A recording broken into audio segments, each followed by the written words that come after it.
has to give Chelsea a place in the Champions League final. The headline has been written. Aguero!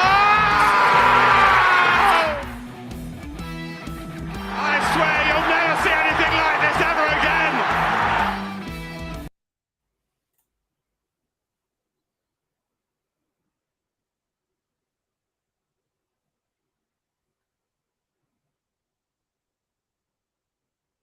Can you hear me? I was on mute. That's a great start. Oh, I was very worried that my headphones are completely packed up at the start of this. So that'd have been a cracking start. That is an excellent way to start a live podcast, isn't it? When there's no it's a Friday morning.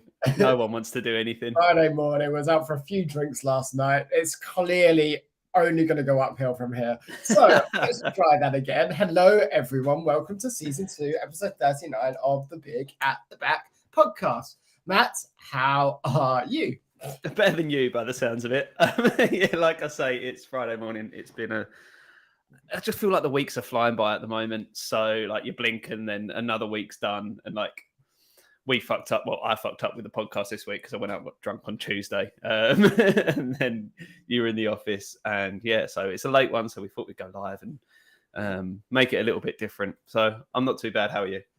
Yeah. If you'd have asked me about 9 hours ago, I'd have been very, very drunk as well. So all good. I think I'm struggling a little bit here for it. But we have had a very, very fun week on Fantasy Premier League. Your man, Callum, the Truth Wilson, seems to have gone off and gone wild. Yeah, it's very good to make a transfer that pays off for once. It's been few and far between this season. Obviously, the only slight disappointment was that I didn't put the armband on him, but you can't win them all. It's not as though I had a dud of a captain this week. But yeah, 3 goals and an assist across 2 games. Can't really say much fairer than that, can you? No, you can't. And we're going to dig into our performances in a little bit. But we thought we've only got 2 game weeks left. We're going to start by doing something that I would consider fun. Matt, I would disagree. So we're going to start by having a little quiz for Mr. Matthew Higgins. Matt, are you excited? No, not at all. What is the opposite of excitement? Dread? I guess boredom, maybe? I'm not sure. Yeah, maybe that's not the right word there, but dread, I think, is more accurate. Well, look, it's going to be a pretty easy quiz.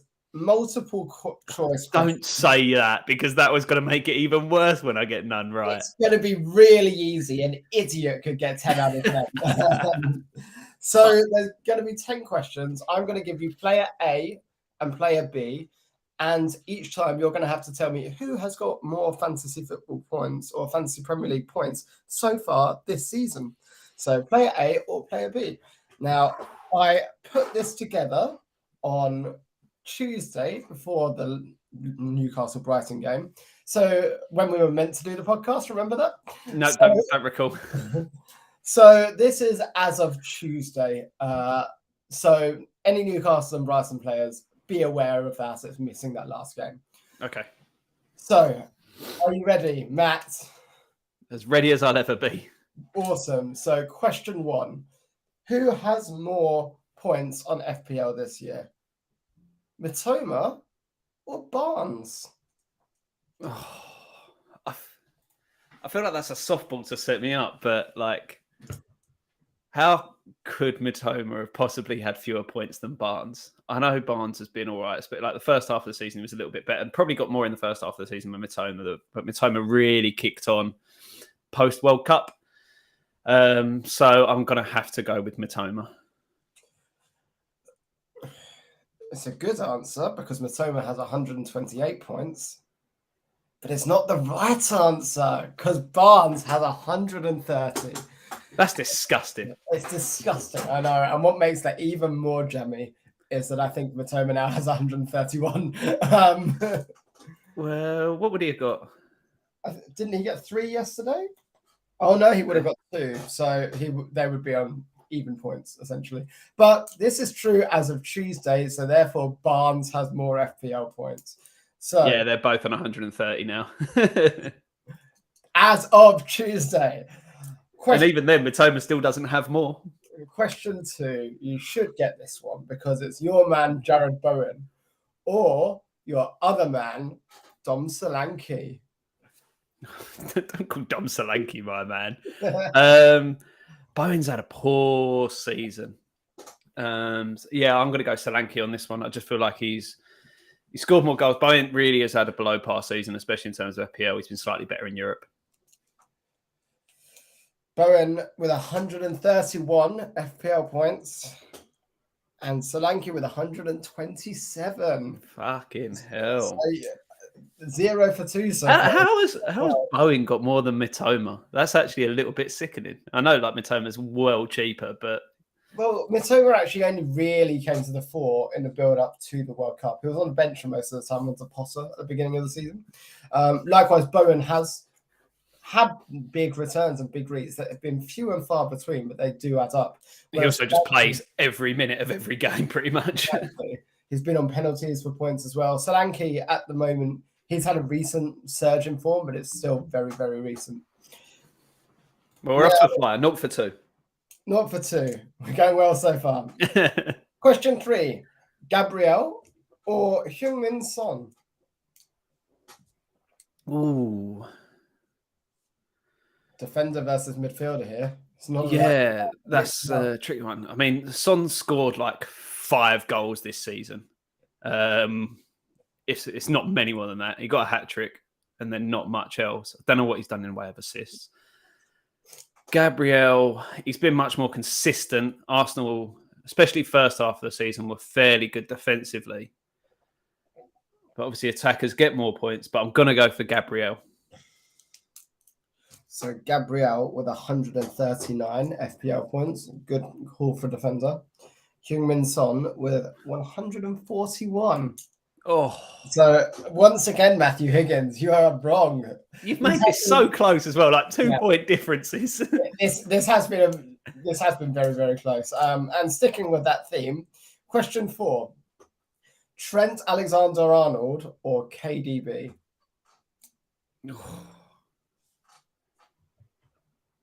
KDB he's not on it, but he's closing in on 200 because he could get there for the end of the season. So I think he's probably on about 180, 185, somewhere around there. Because I've read something about this I've seen something about this the other day. Trent surely hasn't got that many. I'll go KDB.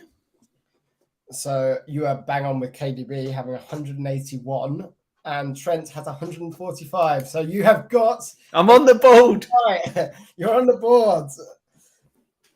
Let's see if you get the next one right, because it's Martinelli or Martin Odegaard. Oh. Martinelli or Odegaard. If you'd have asked me this like 4 weeks ago, I'd have said Martinelli all day long, but Odegaard's recent form has just been incredible. 100%. And he started the season better as well, I think. So Odegaard started and has been better recently, and Martinelli has probably been more consistent throughout. I'm going to go purely based on recent form, Odegaard. I feel like he might be Salah's the top scorer midfielder, but he's up there. So Martinelli on 198 and Odegaard on 207. So you're on a roll, 2 in a row. This one really surprised me because Martinelli's been the Arsenal attacker to have all season, essentially. But Odegaard really, really put in such a strong performance. And it seems to be he has purple patches. So 4 or 5 games where he'll be awesome. Next one is 2 of your favourite players of all time. Oh, God. Is one of them Zaha? Gabriel Jesus or Dwight McNeil? Oh, fuck off. If Dwight McNeil scored more points than Gabriel Jesus, I'm just going to give up. Gabriel Jesus has been injured for a lot of this I know season. he had a long injury. But he also had a hat-trick in the second game week.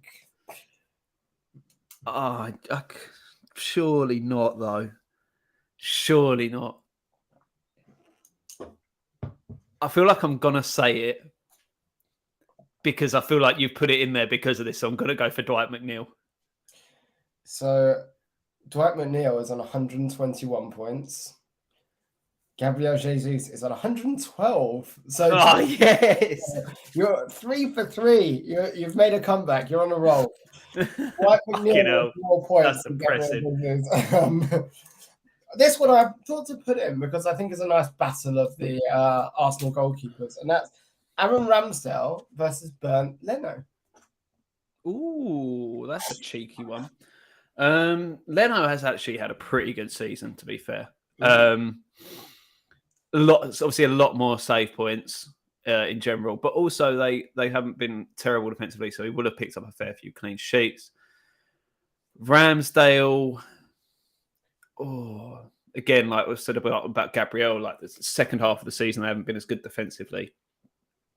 So I am going to go for Bernd Leno. Well, I can tell you there is only 2 points difference in it. Of so course. Very, very, very close one. I was really surprised when I saw this. So Bernd Leno on 137 FPL points and Ramsdale with 135. So you've got that right. I was shocked when I saw that Leno got more than Ramsdale. Keeping on the theme of goalkeepers, Alisson, the best goalkeeper in the league, or David De Gea, the winner of the Golden Glove this season. I instinctively jumped to De Gea because, as we have discussed on this podcast many times, especially in recent weeks, Liverpool just seem to be unable to keep a clean sheet. That being said, De Gea is obviously subject to a shocker like we saw against West Ham a couple of weeks ago. I'm going to go with De Gea, but I think I'm going to regret it. So Alisson has been the main reason that Liverpool have kept winning. He's been our player of the season by a mile. No, that's Curtis Jones. Alisson has been by a mile. So Alisson is on 160 points. De Gea is on 144. All of those streak is over. Some bonus as well. So The streak is over. It was fun while it lasted. This next one I thought you would enjoy. West Ham forwards. So Danny Ings or Antonio? That's tricky because obviously Ings had a fairly decent start to the season at Villa. But since he's joined West Ham, he's spent a lot more time on the bench, and Antonio has been our main man. So, how many goals has Antonio got? Not that many. He scored about 7 in Europe, but not that many in the league. But he has played a lot more minutes. I'm going to just lean to Antonio based on the amount of minutes he's played in the second half of the season. So Danny Ings on 89 points and Antonio on 82. Now the streak is over. Now, question 10. This is where you can make it all back because we've got a bit of a bonus question for you here. So, cheeky. We're going to go treble points on this, so giving you the opportunity to go up to 6 out of 10. But the catch is that there's going to be 3 options. Okay. Number 1, Harry Kane. Yeah. Number 2, Mo Salah. Yeah. Number 3, Erling Haaland minus 25 points. That's so rogue. That's why it's a bonus round. Salah's like well past 200 at this point. He's like, because that was a few weeks ago he went past 200 because it was like however many seasons in a row he's breaking the 200 point barrier. Then Kane, I feel like Kane's probably third out of the lot. But then again, I saw this week Kane scored in is it something like 25 separate Premier League games, which is tied the record. Or maybe it's 24 to tie, and then 25 will break it if he gets another one. And Haaland's just been a fucking machine. But has he got more than 25 points over the other two? He's got to have been, surely. He scored a shit ton of goals. And he just hoovers up bonus points. But I feel like you've gone for 25 specifically to bring him below Salah, just so you can make it about Salah. But no, I'm going to go for Haaland. So in third place, you've got Mo Salah with 221 FPL points. Interesting. Haaland has 266 minus 25, so he's on 241. And Harry Kane for the season is on 240. Oh, You're correct. Haaland still. I should have just done Kane versus Salah for you. yeah, he should have done to be Haaland fair. does win. We're giving you 3 points for that. So that gives you a very respectable, all 7 out of 10. I'll take that. I'll You've take that got all day 4 long. correct beforehand. I forgot about the Burnley one. 7 out of 10, Matthew. Not rigged at all. Well done. What a great performance.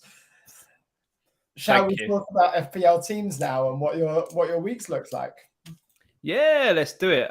We've both had pretty good weeks, to be fair. Yours slightly better than mine, I believe.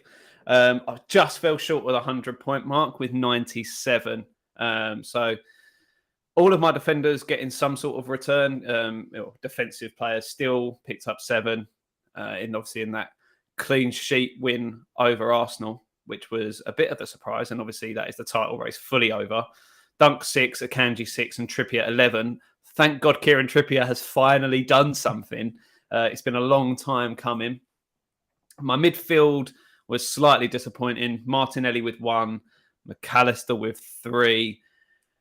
I'll talk about that last spot in my midfield in a minute. Salah captain, so he got me up to 24 points, doubled up from 12. My initial starting midfielder was Marcus Rashford, who obviously didn't play. Then Pep Guardiola bringing on Jack Grealish when they're 3-0 up against Everton. You bald prick. So Grealish comes in for 1 point, which blocked Ben Mee coming off my bench, which would have been 11 points. Serves me right for not playing a Brentford defender against West Ham, I guess. All 3 strikers returning. Haaland 7, Isak 7, and Wilson 24. So it would have been lovely if I'd have captained Wilson, but I can't complain too much. But yeah, if I'd have had me in, that would have taken me up to 107 points. Awesome. Very good week and a really good week to bring Wilson in. It's a shame you didn't captain him, but Salah was still a great pick. So I ended on 102 points. I actually brought in Pope, who delivered 10. I thought going for Newcastle defensively might be a bit more difference than going for them going forward. At the back, I had Trippier, Estupinian, and Trent all in double digits, so 11, 17, and 13. I also had John Stones, but he got subbed off because Pep didn't play him. Then across the middle, I had Mitoma, Salah, and McAllister, so 3, 5, and 12. And Marcus Rashford there, again, got subbed off. And the captain armband, I know I said it was going to go to Trippier, but I bottled it and actually went to Isak. I don't regret doing it. 7 points is fine. It's not great, but it's fine. I'll take it. And Haaland, obviously, getting 7 as well. Now, the 2 subs, one of them was Jack Grealish coming on for 1 point. The other was the person that we talked about last week. So I actually took the plunge and brought him in. Brian Mbeumo coming in with 9 points off the bench. Now, he's going to be 3rd sub on for the next 2 weeks. But as a 1 week punt, I think that's gone really well. And I think that's been really, really good for my overall rank. And actually, it's nice having a different player that does well. You're welcome. And he'll be playing a lot more now because Ivan Toney is banned for 8 months.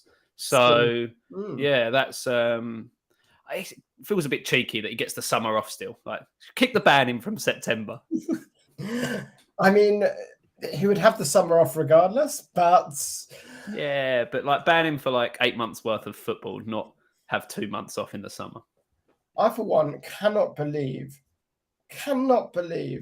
that Ivan Toney is going to miss Brentford's 1-1 draw with Spurs at 3-1. That is going to be awful. He'll definitely have a bet on it. I'd definitely score against Spurs if he played as well. Yeah. Or maybe I should start with Mbeumo just for fun against Tottenham. Why not, eh? Why not? I'll consider it. I am pushing though for the top 100k now because I'm moved up another 5%. So I was at 183. I was on 190k-ish. I'm now on 164k in the world. So I'm moving up quite nicely. 2 weeks to go though to make 64k places. It's going to be a big ask. It's not impossible. It's definitely doable, but it will be difficult. Yeah, and most teams are all looking the same as well. So I think Brandon Ramo could really be the one to break the template for me. But the problem is next week my team is just full of doublers and Liverpool players. So he's almost certainly not coming in. Yeah, that's not. Yeah, that's the thing with that another double game week being in there.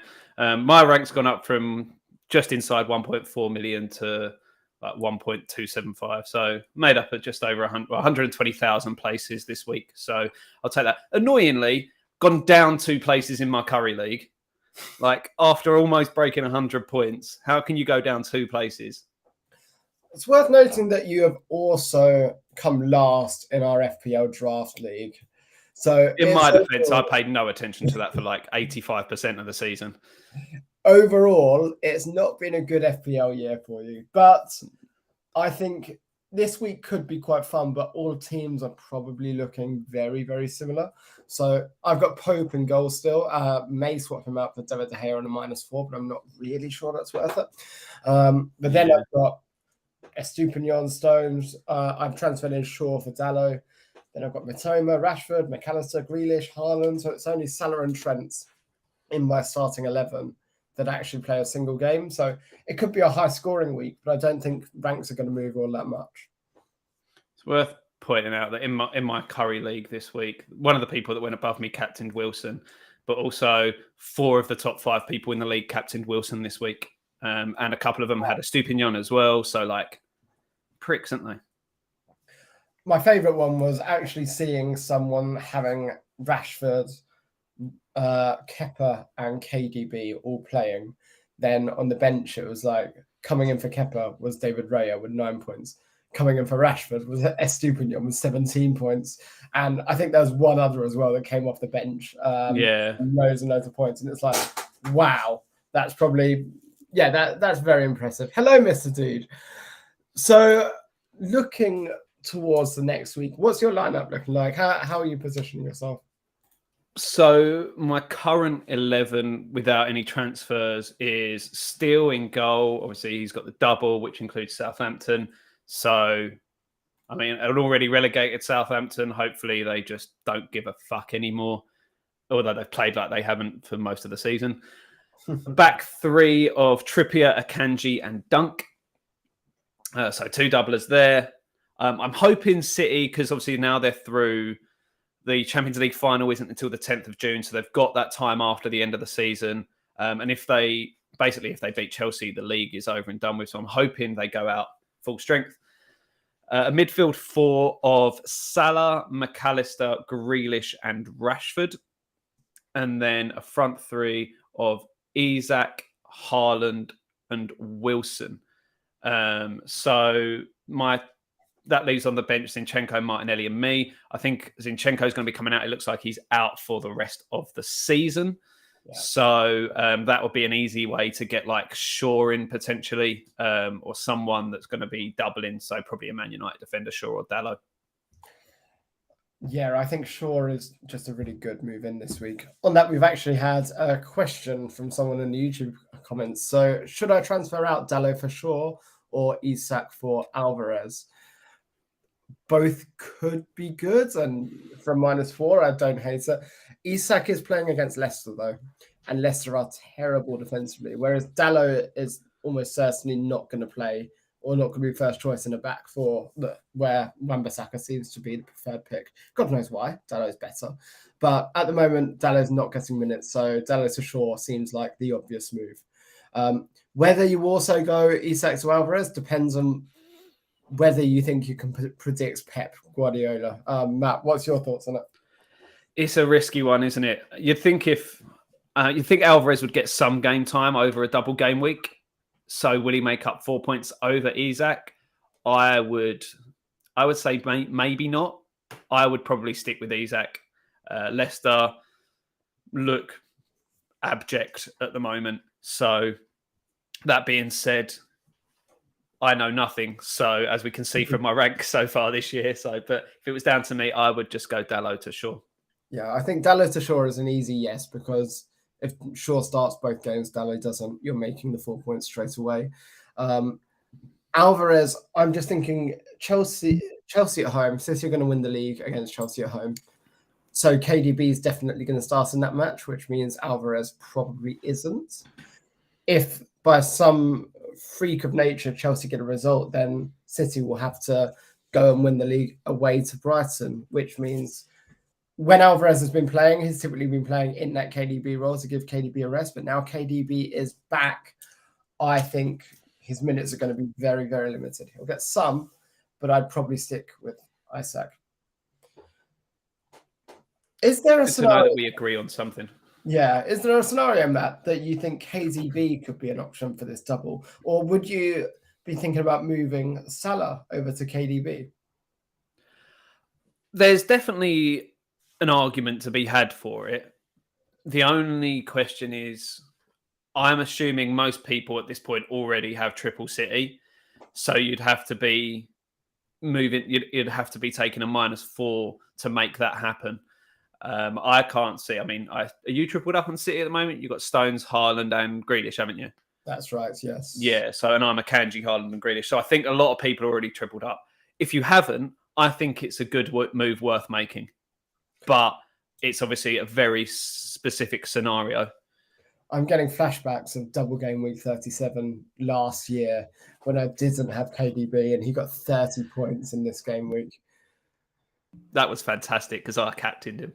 Yeah, loads of people apparently still had a triple captainship left in game week 37. God knows why. Psychopaths, that's who. My rank took an absolute battering that week last year. So I think I would do it. If I didn't have free City, or if I could do it for free, I would be moving Grealish and Salah to a Gakpo and KDB. I don't hate it. Like, it's just, again, like Salah's in form at the moment, so there's always the risk that he does go off. If I didn't have to take a hit for it, I'd be thinking about doing it, but I don't know if it's worth the -4. Famous last words, I know, because KDB on a double when the league is on the line, he could easily go off as well. But I just feel like, other than his Champions League exploits, his goal scoring hasn't been as it has been in the last couple of years. Obviously, he's still a fantastic passer of the ball, and he's got an ability to get assists, and his set piece deliveries are fantastic. So there's always the risk he does go off. Yeah, and I guess he and Haaland are starting to look really, really strong now. In terms of captaincy, we're both going Haaland, right? It's not really up for discussion. Are you telling me you're not going for Kieran Trippier? I'm thinking about going really rogue. Brian Mbeumo. How would you feel about going for a Luke Shaw captaincy? I'm chasing in my mini league. I'd hate it. I'd rather go Rashford. It looks like he's back in training, so yeah, no, I'm worried that Rashford won't play both the matches. So yeah, I'm probably not. I'm thinking I've got 60k to make up to get back into the top 100k after my tumble. So I could go something really rogue and really wild. What are our ranks? Is a question from the chat. I don't want to talk about it. It's been one of those years. So yeah, my rank this season has really nosedived. So I'm on about 160 at the moment. Matt, why don't we tell everyone what your rank is over and over again? Why don't we just say what my rank was at the end of last season? Yeah, top 30k doesn't count anymore. No one cares about last season. You're only as good as your most recent season. Yeah, so I'm currently 1,275,281 to be precise. I'm glad you were able to get that specific. Yeah, I finished about 80-ish K last year, so I wanted to beat that, but even that's looking pretty unachievable now, unless I do something really ridiculous. So what are you thinking transfer-wise for yourself this week then? Dallo to Shaw. That's it, yeah. I was thinking about moving Pope to David De Gea, just having Pope as a 1 week pump for the double, and then having De Gea. Man U have got 3 easy games left. They're probably going to keep 3 clean sheets. That is such a big shout. They're probably going to keep 3 clean sheets. Oh, I don't know about that. I don't know. Who have Man U got left? So their next games... Bournemouth away, Chelsea at home, Fulham at home. Bournemouth are the most on the beach team I've ever seen at the moment, though. Literally. Yeah, literally. They just, I wouldn't even say they played badly. It was just very clear at the weekend that they just couldn't be bothered. All the strength's been sacked out of them. Now they're safe. So I think Bournemouth are done. They're done for the season. Chelsea, we know what Frank Lampard's Chelsea is like. And who have Man U got as their last game? Fulham at home. Fulham at home. Who are playing Mitrovic. What a punt that would be. Maybe I'll move Isak to Mitrovic last game. You won't. There's no chance of that happening. No. You haven't got the minerals. No, I certainly do not. I agree with you. So are we also missing a trick? Arsenal have Nottingham Forest away and Wolves at home. I've got 0 Arsenal players right now. Well, I currently have 2. Zinchenko, though, as I say, looks like he's out for the season, so he's coming out this week. I've still got Martinelli, so he's staying and hanging around. The question is, do I start him? Because obviously he picked up a knock at the weekend as well, so there's the risk he gets rotated out. Maybe Trossard comes in just to give him a little bit of a rest. So it's hard to say, really. I mean, I could start him over one of... I'm not going to start him over any of my doublers, obviously. And then my other 3 options to start him over are Salah, Isak and Wilson. So I don't feel like I can get him into that starting 11, but it's a risk. I'd be playing him over Isak, I think. I don't know. It's Leicester. It is. But then again, I know Leicester are fighting for their lives. But Leicester are fighting for their lives, but they are terrible. So maybe not. Mr. Dude has asked, is Trippier injured? He's got a yellow flag on at the moment. I didn't see anything last night. It says that he's got a knock, 75% chance. I can't see any way that he doesn't play. Like they're fighting for that top 4. 2 games left. Just give him an injection if he's got a knock, get him through it, and then worry about it at the end of the season. Yeah, I'm thinking the same as well. It's only a knock, so he's their captain as well. He's the guy that they turn to when things get tough. Yeah, I don't think... Don't play until Monday night as well, so they've got that extra day to recover. Yeah, Trippier's going to be fine, so I wouldn't worry too much about that unless we hear that he breaks his leg midweek. But even then, let's assume he's playing. I just realised how many games of football are on TV in the next week. It's fantastic. It's fantastic, but then we're going to be completely done after the next week. It's going to be done until like end of August. What are we going to talk about? We're going to be done because West Ham are in a European Cup final. Makes me sick. Who are you playing? Fiorentina, isn't it? Yes. Ouch. Be a tough game, that. Be a good one, though. Declan Rice's last game for West Ham. What do you think? Potentially. It's my hope. So he is like... So we've got 2 Premier League games left. He needs to play 3 more Premier League games to break into our top 5 all-time Premier League appearances. So I'm hoping we just hold him on to him so he plays 1 or 2 games at the start of next season before we sell him. No chance.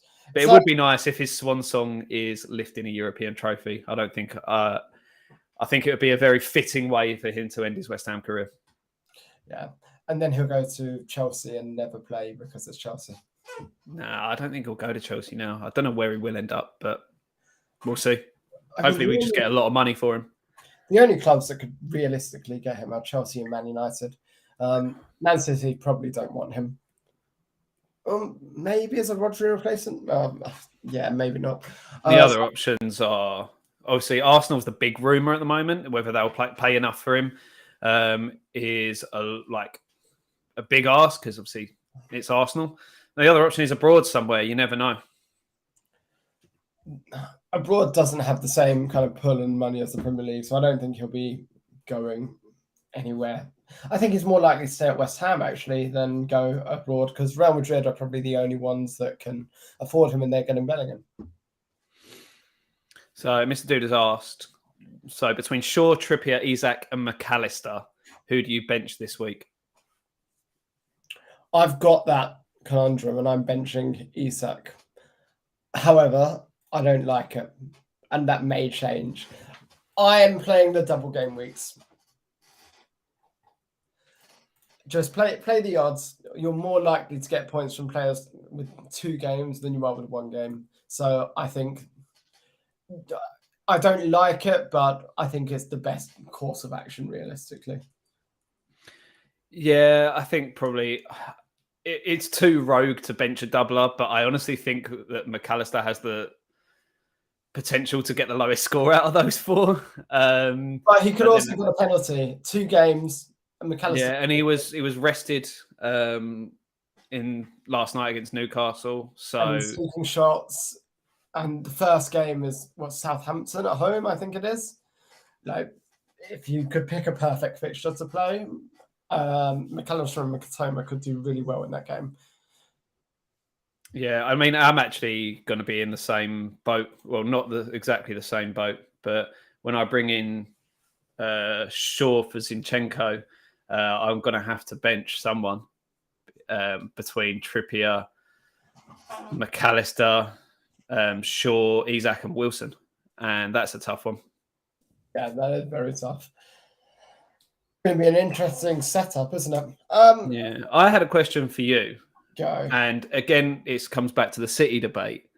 Is everyone sleeping on Ilkay Gundogan? Because he just seems to be constantly racking up points at the moment. It's probably unsustainable, but as soon as you get him in, he's going to be benched or he's going to be getting 2s. Also, he won't be benched, but City are about to win the league against Chelsea, and then Pepper's just going to go rest. He'll want his players to rest. They've got the Champions League final. They've got the FA Cup final. Once the league is secure and in the bag, there's going to be so much City rotation. So I'm starting one of my City players for this week, but that's only for the Chelsea game realistically, because after that, I think it's going to be just complete rest and rotation. I don't know. There's a big gap after the league. I mean, they've got the week before the FA Cup final, and then an extra week to the Champions League final. So at the same time, you want your players playing minutes. You don't want them to, because game time is key. So I don't think they'll go too ridiculous. Agreed. We've been asked as well, what about Isak versus Trippier? So the smart answer is to go Trippier. The fun answer is to go Isak. Fantasy football is fun. Is it? When did that happen? Fantasy football is meant to be fun. That's more like it. Let's try and have fun with it. So I think you play Isak if you've got the 2. Awesome. Well, that's this week. Shorter podcast this week, just because we're so late in doing it. You can find us on Twitter. Our handle is @BigAtTheBack, and we're constantly posting rubbish. Well, Matt is constantly posting rubbish. No. You are constantly posting rubbish. I know what I'm talking about. Oh, not when it comes to fantasy football. Yeah, I was going to say, really? We've got a great question, though. And I'm going to let you take this one. Is Bruno Fernandes captain viable? I mean, in theory, yes, but it doesn't excite me at all. I cannot get excited for that at all. And I don't think Haaland will be benched. I think they're going to give him as many minutes as possible to score as many goals as possible and set like an almost unbreakable record for goals in a Premier League season. Yeah, if I'm going to move away from Haaland with the captaincy, I want it to be fun. Bruno Fernandes is not fun. So, what about Rashford? If he was fit, then yeah. That's why I was thinking Luke Shaw as well, because it could be quite fun and he's getting points.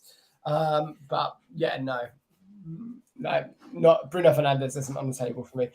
It could work out, and Bruno Fernandes could get 20 points, but that 20 points won't make you feel good because it's Bruno Fernandes getting them. I mean, I'd never not feel good about getting 20 points, Tom. I mean, it's just Bruno, man. Like, is there a more unlikable player? Just whines and throws his hands up and no. Really, just not a fun player in fantasy as far as I'm concerned, especially not this year. Yeah, he was. He used to be.